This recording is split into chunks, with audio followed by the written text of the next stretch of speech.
Hello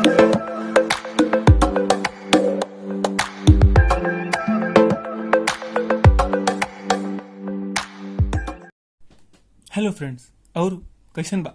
ठीक बा? उम्मीद करते हैं ठीक ही होए।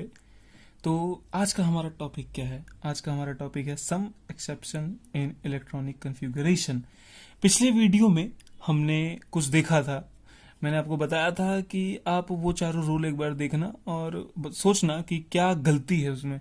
मतलब जैसा जो मैंने आपको अभी तक पढ़ाया ना, उसमें कोई गलती नहीं है। ऐसा मत समझ लेना मैंने गलत पढ़ाया, यार गलती उसमें कुछ नहीं है। आपने वो देखा जाए उस हिसाब से तो आपके सही था जो मैंने पिछले वीडियो में बताया था। एक बार मैं आपको दिखाता हूँ। तो भैया कुछ याद आया क्या इसको देख के? मैंने आपको पिछले वीडियो में यही दिखाया था कि क्रोमियम है, 24 है इसका एटॉमिक नंबर, मतलब 24 ही इसमें इलेक्ट्रॉन्स हैं। तो मैंने इसका इलेक्ट्रॉनिक कन्फिग्रेशन किया था। तो मैंने आपको बताया था कि 4s की एनर्जी कम है n प्लस के अकॉर्डिंग, तो इलेक्ट्रॉन पहले 2 इसमें भरेंगे और फिर इसमें भरेंगे, मतलब 4, क्योंकि इसकी 18 होती है, मतलब इसका 18 होता है तो इसके कक्षक जो सेल्स हैं ऑर्बिटल पूरे हो जाते हैं। तो इसके 18, 4, 2 टोटल 24। ठीक, तो मैंने तो आपको n प्लस एल ही रूल बताया कि जिसकी एनर्जी कम हो उसमें इलेक्ट्रॉन पहले भर देना, मतलब 4s में भर देना। 4s में ही पहले दोनों इलेक्ट्रॉन भरेंगे, फिर 3d4 ऐसा आएगा, मतलब एक एक इलेक्ट्रॉन फिर भरेंगे इसमें, है ना, जैसे मैंने आपको दिखाया था। और मैंने आपसे कहा था ये गलत है। तो अब हम देखते हैं ये गलत क्यों है। ठीक, तो पल्ले पड़ा, मतलब मैं आपको बताने जाता हूँ अब इसमें गलत क्या है, देखते हैं। थोड़ा इंटरेस्टिंग है, देखिए। तो फ्रेंड्स, मैंने आपके लिए इसका पूरा इलेक्ट्रॉनिक कॉन्फ़िगरेशन लिख दिया है। ये देखना, सब एनर्जी के अकॉर्डिंग लिखा है इसमें। सबसे कम इसकी एनर्जी है, फिर इसकी है, फिर इसकी है, मतलब एनर्जी लेवल बढ़ रहा है ना। ये पहला कोश है, ठीक, ये फिर दूसरा वाला है, ये फिर तीसरा है। और 4s और 3d में किसकी एनर्जी कम है? 4s की कम है, इसलिए पहले इसको लिखा है फिर इसको लिखा है। तो हमारा झोल झामा कहाँ था? इधर था। तो हम इसे एक बार अच्छे से देखते हैं। तो ये 4s2 है, ये 3d4 है। तो जैसा कि मैंने आपको सिखाया है, आप तो n प्लस एल के रूल से जब भरेंगे तो आप तो ऐसे ही भर देंगे, है ना। फिर मैंने आपको कहा गलत भी है। ठीक, तो मैंने आपसे कहा था आप एक बार चारों रूल देख लेना। तो मैं आपको बताता हूँ इसमें गड़बड़ क्या है। मैंने आपसे कहा था ना कि इलेक्ट्रॉन्स जो, मतलब जो भी कक्षक होते हैं, या तो वो जब पूरे भरे हों, जैसे ये है ना, ये ज्यादा स्टेबल है। क्यों? क्योंकि पूरा भरा हुआ है। अब अगर हम चाहें इसमें से एक इलेक्ट्रॉन निकाल भी नहीं सकते, ना ही इसमें कोई इलेक्ट्रॉन ऐड कर सकते, मतलब ये पूरी तरह से स्टेबल है।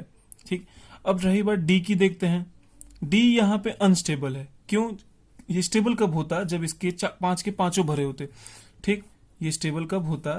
जब ये इसमें होता। 1 2 3 4 5, या तो पांचों भरे होते या तो सभी भरे होते या तो ऐसे भरे होते। ठीक, ये स्टेबल है और ये अनस्टेबल है। ठीक, तो अब मैं बता रहा हूं मैं सही, इसका सही कॉन्फ़िगरेशन क्या होगा। यहां तक तो सारा सही है, ये पूरा सही है। तो अब होगा क्या, सही क्या होगा? ये रॉन्ग है। मैं आपको और अच्छे से भी बताता हूं, 1 मिनट, मुझे एक बार राइट वाला बना लेने दीजिए। राइट वाला क्या होगा? राइट वाला ऐसा होगा, इसमें एक ही इलेक्ट्रॉन रहेगा और इसमें 1 2 3 4 5। हुआ क्या यहाँ? इसका ये इलेक्ट्रॉन जंप करके इधर आ जाएगा, मतलब इस कक्षक में आ जाएगा। तो जिससे क्या होगा, ऐसा बन जाएगा। अब आप पूछेंगे सर ऐसा क्यों बन रहा है? ठीक, तो हुंड का रूल याद है? हुंड ने क्या कहा था? हुंड ने क्लियर कहा था कि जो कक्षक होते हैं, या तो वो भरे हुए हों तो वो पूरी तरह से स्टेबल हों, या तो आधे भरे हों, आधे ऐसे भरे हैं, ठीक, तो पूरी तरह से स्टेबल होंगे। अब यहाँ क्या है, ये तो स्टेबल है, मतलब 4s वाला तो पूरा स्टेबल है, लेकिन 3d वाला स्टेबल नहीं है। ठीक, यहां भी देखिए, सारे के सारे कक्षक स्टेबल हैं क्योंकि ये पूरे भरे हैं। ये भी पूरा भर गया, ये भी पूरा भर गया, ये भी पूरा भर गया, ये भी पूरा भर गया, यहां तक कि ये भी पूरा भरा है। लेकिन ये बेचारा आधा है, मतलब इसमें ऐसे हालात चल रहे हैं इसके। ये गरीब है, इसको पूरी तरह से स्टेबल होने के लिए, मतलब अगर आप देखेंगे ना इस एक तरह से, तो इसमें से इलेक्ट्रॉन निकल सकते हैं आसानी से, क्योंकि ये पूरी तरह से स्टेबल नहीं। जब ये इसमें 5 ऐसा भर जाएंगे ना ऐसा, तो अब क्या, अब कैसी सिचुएशन है? अब ना ही हम इसमें से इलेक्ट्रॉन निकाल, मतलब ये स्टेबल है पूरी तरह से, ना हम इनमें इलेक्ट्रॉन ना ही इनमें हम निकाल सकते हैं, ना ही इसमें और ज्यादा ऐड कर सकते हैं। तो हुंड का रूल याद है आपको? हुंड्स ने क्या कहा था? याद आया क्या हुंड्स का रूल? तो एक बार मैं आपको हुंड्स का रूल इसमें अप्लाई करके दिखाता हूँ। हाँ, ये भी देखिए आप। 3d4 जो आपने, मतलब अकॉर्डिंग टू हमारे अनुसार तो ऐसा ही बनना चाहिए, लेकिन है क्या, ऐसा है, 3d5 है। तो हुंड्स के अकॉर्डिंग क्या था? कि स्टेबिलिटी देखते हैं ना, मैंने आपको एक फॉर्मूला बताया था एसएम का, याद है? एसएम का फॉर्मूला याद है? 2 × ST, ठीक, +1। तो ये जिसकी वैल्यू ज्यादा आएगी वो ज्यादा स्टेबल है, मतलब वो वैसे ही इलेक्ट्रॉन भरना है। तो ऐसे रूल से भी देखते हैं। तो 2 × ST कितना आएगा? इसमें 4 इलेक्ट्रॉन भरे हैं भाई, इसका मतलब 3D4 है, तो D4 है, मतलब 4 इलेक्ट्रॉन भरे, 1 2 3 4। तो कितनी हुई? +1/2 +1/2, मतलब 4 टाइम्स +1/2, ऐसे हो गई। तो 2 आई इसकी वैल्यू मोड में, क्योंकि चाहे अब हम उल्टा भर लेते तो माइनस में आता। अब इतना यार कॉमन सेंस लगा लेना अपने हिसाब से, अभी वो बेवकूफ मत बनो। तो उल्टा भी भर लेते तो माइनस में आता, मोड में ही था वो, कुछ नहीं, ठीक। तो 2 दूनी 4 1 5 5 आई। 3D5 की निकाल के देखते हैं, 3D5 की एक बार निकाल के देखते हैं, 1 2 3 4 5। तो 3D5 की जब निकालेंगे तो +1/2 × 5 टाइम्स, तो 5/2 आई। और 5/2 × 2 + 1, 5 1 6 आई। समझे? समझ में आया? ये देखिए 5/2 × 2 + 1 = 6, मतलब वो 5 और मतलब स्टेबिलिटी किसकी ज्यादा हुई? 3D5 की मेरे भाइयों। इसीलिए ऐसा हुआ यहाँ, ये रियलिटी में ऐसा होता है, पता है? ऐसा मतलब जो हमने ऊपर बनाया है ये इलेक्ट्रॉनिक कन्फिगरेशन, ऐसा रियल में नहीं होता कि 4s2 3D4 रहना। स्टेबिलिटी बढ़ाने के लिए, ये अनस्टेबल था, ये जो इलेक्ट्रॉनिक कन्फिगरेशन था ये अनस्टेबल था। स्टेबिलिटी को बढ़ाने के लिए यहाँ पे जो 4s वाला जो 2 इलेक्ट्रॉन थे ना, वो एक आके इधर आ जाता है, ठीक, मूव ऑन हो जाता है। जिससे अब देखिए मैंने क्या कहा था, जो आधे भरे हुए होते हैं, जो आधे भरे हुए कक्षक होते हैं और जो पूरे भरे हुए होते हैं, वो दोनों की स्टेबिलिटी, दोनों स्टेबल होते हैं, है ना? तो ऐसे भरा हो तो भी स्टेबल है, और चाहे 2 इलेक्ट्रॉन्स भरे हो तो भी स्टेबल है कि नहीं? समझ में आया? तो इस सिचुएशन में देखिए यहाँ ये तो स्टेबल था लेकिन ये नहीं था, इसको स्टेबल करने के लिए इसने अपने एक इलेक्ट्रॉन को इधर भेज दिया, तो ये भी तो स्टेबल है क्योंकि आधा भरा हुआ है, ये भी स्टेबल हो गया अब। तो स्टेबिलिटी बढ़ाने के लिए मेन रीजन यही था, स्टेबिलिटी बढ़ाने के लिए ऐसा किया गया। एक और एग्जांपल देखते हैं, आपको समझ में आएगा। ये तो हमने क्रोमियम का बताया था, आगे एक और है ऐसा, एक और ऐसा एलिमेंट है जिसकी ऐसी नौटंकी है, तो उसे भी देख लेते हैं। तो हमारे भाइयों वो कॉपर ही है, वो कॉपर ही है, मतलब कॉपर नहीं भाई, यूपी वाले समझ गए होंगे, लेकिन ये कॉपर है। तो इसका एटॉमिक नंबर ऐसे लिखते हैं, ये एटॉमिक नंबर, इसका एटॉमिक साइज ऊपर यहाँ लिखते हैं, वो मुझे याद नहीं है, आप खुद ही ढूंढ लेना, याद करने की भी जरूरत नहीं है, आपको मेन एटॉमिक नंबर याद होना चाहिए। यही इसका एटॉमिक नंबर है और इसी में इतने इलेक्ट्रॉन है, ठीक। अब कॉपर का करते हैं। हाँ सोचिए 29, मैं आपको एक बार फिर दिखाता हूँ कैसे भरते हैं। 29 है, मतलब ये 29 इलेक्ट्रॉन्स हैं इसमें, तो हम पहले भरते हैं 1s2, 2 इलेक्ट्रॉन भर दिए। याद है नाभिक बनाया था मैंने, नाभिक बनाया था, पहला कोष दूसरा कोष, पहले में एस, फिर ये मैं आपको हर वीडियो में बता रहा हूँ, बार बार नहीं बताऊंगा। फिर तीसरे से डी भी आ जाता है कि नहीं? तीसरे से डी भी आ गया, ऐसा ऐसा। तो पहले वाले में 1s2, फिर 2s2, फिर 2p6, ये देखिए यहाँ पे भी भर गई। अब इतना कंप्लीट हो गया। अब हमें 2d तो होता नहीं, तो हम आगे वाले में बढ़ेंगे। फिर क्या आएगा? 3s2, ठीक, 3s2, फिर आएगा 3p6, अभी भी भर गया, है कि नहीं? फिर आएगा क्या? 4 मैं इसे खाली छोटा में बताता हूँ, इसमें ही घपला है। और यहाँ 3, अब अगर हम भरे जैसा हम भर रहे थे अभी तक, तो हम इसमें भर देंगे 4s2 और इसमें भर देंगे 3d9, है कि नहीं? ऐसे ही भरेंगे। अब मेरे हिसाब, मैंने जैसा आपको बताया सही है, सब सही है, ये गलत है, लेकिन आप जैसा सोच रहे ना कि सर हाँ ऐसा ही होना चाहिए, मतलब सही बात है, ऐसे ही होना चाहिए कि एनर्जी के हिसाब से तो सबसे ज्यादा एनर्जी लेवल तो ऐसे ही देखेंगे, मतलब पहले एसपी। अब देखिए एनर्जी लेवल तो ऐसे ही देखेंगे, क्यों? क्योंकि 1s में एनर्जी कितनी है? 1 + 0, इसमें कितनी है? 2 + 0, है कि नहीं? तो 1, और इसमें कितनी है? 2 + 1, इसमें कितनी है? 3 + 0, इसमें कितनी है? 3 + 1, इसमें कितनी है? 4 + 0, और इसमें कितनी है? 3 + 2। यहाँ 1 है, यहाँ 2, यहाँ 3 है। अब ये देखिए दोनों में भी 3 है, मतलब 3s और 2p में दोनों में 3 3 है। तो फिर मैंने क्या कहा था? n के हिसाब से देखेंगे, तो n के अकॉर्डिंग तो इसकी एनर्जी ज्यादा है, इसलिए पहले 2p में भर दिया इलेक्ट्रॉन।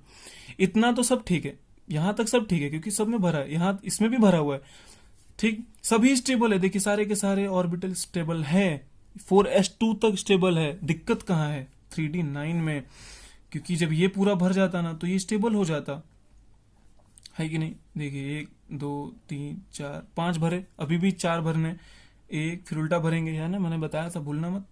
2 3, ये देखिए कितने में 2 2 4 2 6 7 8, अभी भी एक है 9। तो अब देखिए यहाँ पे एक ऑर्बिटल यार अभी भी रह गया अधूरा, उसका साथी चला गया छोड़ के, मतलब उसके पास साथी ही नहीं है। इन सबके दोनों कपल में है, देखिए, देखो भाई कपल में है, इसका कपल अभी भी अधूरा है। अब ये क्या करेगा, अब इसकी स्टेबिलिटी कम है। अब भाई जो कहते हैं ना यूनिटी में रहना चाहिए, ये देखिए ये लोग यूनिटी में है तो ये स्टेबल है। अब हम ना इनमें से इलेक्ट्रॉन निकाल सकते हैं आसानी से, ना ही इनको इलेक्ट्रॉन दे सकते हैं। दे तो नहीं सकते क्योंकि एक कक्षक में 2 ही भर पाएंगे, तो निकाल ही नहीं सकते। ठीक, तो अब इसकी स्टेबिलिटी हमें बढ़ानी पड़ेगी क्योंकि ऐसे तो चलेगा नहीं, नहीं तो ये इलेक्ट्रॉन कोई भी निकाल लेगा। भाई अकेला देख के कोई भी आपको पीट सकता है कि नहीं। तो अब ये क्या करेगा, इसके जो बाजू में है 4s2 वाला, ये 4s2, इसमें 2 इलेक्ट्रॉन है। अब ये क्या करेगा, इससे एक इलेक्ट्रॉन ले लेगा। ठीक, अब आप कहोगे कि सर ये भी तो स्टेबल है, ये इलेक्ट्रॉन दे कैसे देगा। तो भाई यार पड़ोसी पड़ोसी की मदद करता है, इसकी स्टेबिलिटी बढ़ानी पड़ेगी। अब देखो इसको अगर ये इलेक्ट्रॉन दे दे तो इससे में भी कोई खतरा तो है नहीं क्योंकि ये आधा भरा हुआ है ना। भाई सोचो 4s में से एक इलेक्ट्रॉन निकल गया, इसका मतलब ये ऐसे है, मतलब आधा तो भरा है। ये जब दे देगा इसको तो ये पूरे भर जाएंगे, 1 2 3 4 5, 1 2 3 4 5 हो गया। ये देखो ये भी स्टेबल हो गया, ये भी स्टेबल है। अब इसका इलेक्ट्रॉनिक कन्फिग्रेशन कैसा होगा, यहां तक तो सभी सेम होगा, इतना सब सेम है। 4s2 है, 3d9 है। क्या किया इसने, एक इलेक्ट्रॉन इसको दे दिया तो ये 4s1 हो गया और ये 3d10। पल्ले पड़ा, पल्ले पड़ा। सब जगह ऐसे होगा, जहां जहां आप देखना कि डी में 4 है या फिर डी में कहीं 9 है, तो आप जाहिर से आप यही करना, बाजू वाला जो है एस वाला उससे एक लेके इसको दे देना क्योंकि ये भी स्टेबल ही रहेगा। अब देखिए जब ये स्टेबल ही है और ये भी स्टेबल ही है, सारे ही भरे पड़े हैं, है ना। तो आपको ऐसे ही भरने हैं इलेक्ट्रॉन। एक और एग्जांपल है, उसको मैं आपको डायरेक्ट बता देता हूं तो ज्यादा वीडियो लंबा नहीं हो जाएगा। तो भैया एजी में भी गड़बड़ है। अब वही एजी सिल्वर जिसे आप बहुत धारण करते हो अपने शरीर पे, इसमें 47 इलेक्ट्रॉन है। अब इसका करते हैं एक बार, हाँ, 1s2, 2s2, 2p6, 3s2, 3s2 के बाद बोलो बोलो भैया लोग 3p6, वेरी गुड। फिर 4s2, फिर 3d10। गिनते रहिए इलेक्ट्रॉन, मेरे को पता है इसलिए मैं भर दे रहा हूं, आप गिन लेना। फिर 4p आएगा, 4p6, फिर 5s1। 4p और 5 में देखिए इसके भी 5 है, इसका भी 5 है n+l वैल्यू, लेकिन इसमें n की वैल्यू ज्यादा है इसलिए हमने n में गए तो इसकी एनर्जी ज्यादा है इसलिए पहले इसमें इलेक्ट्रॉन भरा, डाउट नहीं। 5s1 है और 4d10। याद रखिए यहाँ होता तो असलियत में 2 ही है और यहाँ 9 है, लेकिन मैंने आपको जैसा पिछले वाले में क्वेश्चन में बताया, जहां जहां आप देखिए 4 है मतलब आधा भरा है, या फिर जैसे 4 है उसको एक ही चाहिए, है कि नहीं। इसमें जब ऐसे एक ही चाहिए तो एक बाजू वाले से ले लेगा, तो ऐसे एस बाजू वाला मतलब एस से ही लेगा, किसी से भी मत दे देना। मान लो पी पूरा भरा है, ये गलती मत करना भाई। मान लो ये पूरा ऐसा 3 है स्टेबल है, ये नहीं दे देगा क्योंकि ये ऑलरेडी स्टेबल है। जब ऐसे हालात होते तो ये भले ये इसमें से एक दे देता, बाकी जब ऐसे 3 भरे हो ना तो याद रखना जो कक्षक स्टेबल है, जो ऑर्बिटल पूरी तरह से स्टेबल है ना, वो कभी नहीं देंगे अपने इलेक्ट्रॉन। ठीक, तो एस वाला ही दे देगा। जैसे अभी देखिए 5s2 है ना, तो यहाँ जो 5s वाला है, 5s वाला है और ये डी वाला है, 1 2 3 4, 1 2 3 4 5, 1 2 3 4। ये देखिए अब ये क्या करेगा, एक इसका इलेक्ट्रॉन इधर से मूव करके इसमें आ जाएगा। ठीक, अब ये दोनों ही स्टेबल हो गए क्योंकि इसमें ये आधा भरा है, क्योंकि इसमें एक ही इलेक्ट्रॉन है और ये सब पूरे भर गए। अगर ये ऐसे ही होता, यहाँ 4 होते, मान लीजिए जैसे पिछला वाला क्रोमियम वाला देखा था, तो उसको क्या चाहिए था, उसको एक की कमी थी और बाजू में 4s था। ठीक, तो 4s से लेके एक इलेक्ट्रॉन भर लेगा क्योंकि यहाँ तो ये भी स्टेबल है ना, आधा ही भरा है और ये पूरा स्टेबल हो गया है। तो जहां भी आप देखना डी में, या डी में जैसे कभी 5 है, वैसे आप याद ही कर लो तो अच्छा है। जैसे डी में 5 है, कहीं पे 4 है, उसको एक ही चाहिए तो 4s से ले लेगा। और ये भी याद रखना कि जैसे पी पूरा भरा है, ठीक, मान लो ये पूरा ही भरा होता पी, ऐसे ऐसे ऐसे, तो ये इसमें से इलेक्ट्रॉन नहीं दे देना। ठीक, ऐसी कंडीशन भी नहीं आएगी आपको कि पी से आपको इलेक्ट्रॉन देना पड़ जाए। ठीक, ऐसी कंडीशन कभी नहीं आएगी, आप 4s से ही दे देना। क्योंकि मैं आपको एक और भी एग्जांपल दिखा देता हूं, उसके आगे आप में सिलेबस में भी नहीं है, एक बार आप उसे देख लीजिए। ये रहे वो चारों जो मैंने लिख के रखे हैं। ठीक, यहां भी देखिए 5s, मैंने यहाँ काट के इसलिए लिखा था कि आपको याद रहे, 5s1 और 4d5 हुआ। यहाँ पे भी 4 ही था लेकिन इसने एक दे दिया। ये देखिए सब में बाजू में ऐसे ही है, तो आप आसानी से दे सकते हैं। इसमें से ऐसा नहीं कि इसमें से दे दिया, नहीं इसमें से दे दिया ना, बाजू वाले में से ही दिया। देखिए मतलब 5s ने ही दिया है, क्योंकि s में से जब एक निकल जाता है तो भी वो स्टेबल ही रहता है, जब इसमें से निकल जाएगा तो वो अनस्टेबल हो जाएगा, इसलिए इन सब में से नहीं निकलेगा, एस में से ही निकलेगा। ठीक, ऐसे ही इलेक्ट्रॉन देगा। तो पल्ले पड़ा। तो ये वीडियो यार बहुत लंबा हो रहा है, sorry sorry sorry sorry, I am really sorry, please please please माफ कर दो। तो बस सब तक के लिए बने रहिए। अगर आपको ये वीडियो अच्छा लगा हो तो प्लीज लाइक करें एंड शेयर जरूर करें। Bye bye.